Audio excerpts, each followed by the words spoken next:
अध्यक्ष महोदय, तथापि आमदार रमेश बोरनारे साहेब आणि त्या संबंधित सर्व लोकांची 15 आठवड्यानंतर एक बैठक घेऊन त्याचा व्यवस्थित आढावा घेऊ आणि पुढच्या याच्या उपाययोजना आपण शोधू. मंत्री महोदय, लक्षवेधी क्रमांक 7 लक्षवेधी आपल्याप्रमाणे. अध्यक्ष महोदय,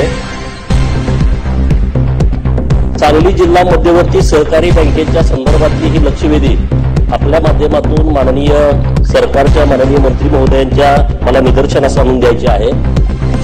महाराष्ट्रातलं सहकार हे देशामधलं एक आदर्शवत सहकार होतं. विना सहकार नाही उद्धार त्या ब्रीद वाक्यापासून सुरुवात झालेलं सहकार आता सहकाराचा स्वाहाकार इथपर्यंत येऊन पोहोचलेला आहे. महाराष्ट्रातली अनेक उदाहरणं आपल्या समोर आहे, पण मी सांगली जिल्ह्यातल्या जिल्हा बँकेच्या माध्यमातून किती चुकीच्या पद्धतीनं या सहकाराची वाट लावली जाते हा विषय आपल्या समोर निदर्शनास आणून द्यायचा आहे. सांगली जिल्हा मध्यवर्ती सहकारी बँकेवरती बँकेच्याच एका संचालकाने अर्ज केला की बँकेत चुकीच्या पद्धतीनं कारभार सुरू आहे, भ्रष्टाचार सुरू आहे, अनियमितता सुरू आहे आणि त्या संचालकाच्या तक्रारीवरून माननीय छत्रीकर समिती, ज्या समितीमध्ये 5 सदस्य होते अधिकारी, त्यांच्या माध्यमातून चौकशी सुरू झाली. या चौकशीमध्ये जवळपास 21 मुद्दे 83 मध्ये तपासले गेले आणि त्याच्या संदर्भामध्ये 83च्या चौकशीमध्ये जिल्हा बँकेवरती ठपका ठेवण्यात आलेला आहे. 83ची चौकशी झाल्यानंतर 88ची चौकशी सुरू झाली. 88च्या चौकशीमध्ये काही मुद्दे जाणीवपूर्वक वगळण्यात आलेले आहेत आणि परत या चौकशीवरती स्टे देण्यात आलेला आहे. माननीय मंत्री महोदयांनी या बाबीकडे सिरियसली बघितलं पाहिजे. सांगली जिल्ह्यामध्ये 2 विभाग आहेत, एक कृष्णाकाठचा विभाग आहे आणि दुसरा दुष्काळी पट्टा आहे आणि आम्ही दुष्काळी पट्ट्यातून आलेले कार्यकर्ते आहोत. दुष्काळी तालुक्यातल्या शेतकऱ्यांनी सभासदाची फी भरून अनेक साखर कारखाने, अनेक सूतगिरण्या त्या भागामध्ये उभा केलेल्या आहेत. परंतु या जिल्हा मध्यवर्ती बँकेच्या माध्यमातून ज्यांच्याकडे या बँकेचं नेतृत्व आहे त्यांनी अनेक कारखाने, अनेक सूतगिरण्या जाणीवपूर्वक बंद पाडून त्या विकत घेण्याचा सपाटा लावलेला आहे. आणि काही 2 उदाहरणं मी देऊन परत जो माझा मूळ मुद्दा आहे त्याच्यावरती येतो. एक कारखाना आहे जतचा सहकारी साखर कारखाना, जो 250 एकरामध्ये आहे आणि जत शहराला लागून आहे. आता आज मितीला मी तुमच्यासोबत बोलत असताना 10 लाख रुपये गुंठा इथल्या जमिनीचा भाव आहे. हा कारखाना राज्य बँकेनं 40 कोटीला एका नेत्याला विकला आणि 8व्या दिवशी जिल्हा मध्यवर्ती बँकेनं त्यांना 120 कोटीचं लोन दिलं. आज बघा कारखान्याची किंमत, कारखान्याचं पूर्ण स्ट्रक्चर, तिथल्या मशिनरी आणि 250 एकर जमीन. महाकाली सहकारी साखर कारखाना आहे कवठे मंकाळला. या कारखान्याचं 140 कोटीचं कर्ज आहे. 140 कोटीच्या कर्जासाठी गेले 5 वर्ष हा कारखाना बंद पाडलाय. जिल्हा बँकेनं त्या कारखान्याला जमीन विक्रीला परवानगी दिली.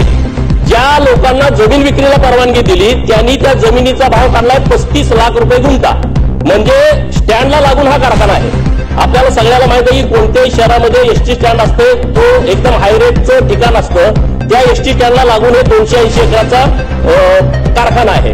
माझं काय म्हणणं आहे की 20 एकर जमीन विकली तर 140 कोटी फिटून 40 कोटी कारखान्यावर शिल्लक राहत आहेत. परंतु त्या नेत्याचं म्हणणं हा कारखाना बंदच पडला पाहिजे आणि ती पूर्ण जमीन आणि हा कारखाना मला थोडक्या दरामध्ये विकत मिळाला पाहिजे. मग ही बाब आपण थांबवणार आहात का नाही थांबवणार? आणि मग पुढे जाऊन आटपाडी मधला मानवंगा सहकारी साखर कारखाना, हा कारखाना विक्रीत काढण्याचा डाव हा त्या कारखान्याच्या लोकांनी काढलेला आहे. जिल्हा बँकेला धरून, जिल्हा बँकेचे नेतृत्व करते त्या मंडळीला धरून. म्हणून आमचा आक्षेप असा आहे की 2 वर्षापूर्वी आटपाडीतली सहकारी सूतगिरणी, ही सहकारी सूतगिरणी जिल्हा बँकेनं लिलावात काढली. लिलावाची रक्कम ठेवली 40 कोटी रुपये आणि विकली कितीला? 11.5 कोटीला. मंत्री महोदय साहेब, अत्यंत सिरियस विषय आहे. जिल्हा बँक 40 कोटी लिलावाची किंमत ठेवते, ही सूतगिरणी 11.5 कोटीला विक्री करते. जेव्हा दस्त होतो, खरेदी होते, 11.5 कोटीची स्टॅम्प ड्युटी भरायला पाहिजे. परंतु अध्यक्ष महोदय 11.5 कोटीची स्टॅम्प ड्युटी हे रजिस्ट्रारनी भरून घेतली नाही, त्यांनी 100 कोटीची स्टॅम्प ड्युटी भरून घेतली 6 कोटी रुपये. म्हणजे सरळ सरळ इथं लक्षात येत आहे की 11.5 कोटी आणि 100 कोटी म्हणजे जवळपास 88-88 कोटी रुपये सरळ भ्रष्टाचार दिसतोय. तुम्ही सूतगिरणी विकली 11.5 कोटीला. राज्य सरकारनं 24 कोटी रुपये या सूतगिरणीला दिले होते. ते 24 कोटी रुपये का नाही भरून घेतले बँकेनं? 24 कोटी रुपये भरून न घेता बँकेनं विक्री करण्यासाठी परवानगी का दिली यामध्ये बँक जबाबदार आहे. आणि परत त्या सूतगिरणीचे 46 एकरचे एनए प्लॉट पाडून ते 200 कोटी रुपयाला विकले गेले. म्हणजे एवढा मोठा भ्रष्टाचार या सूतगिरणीमध्ये झाला.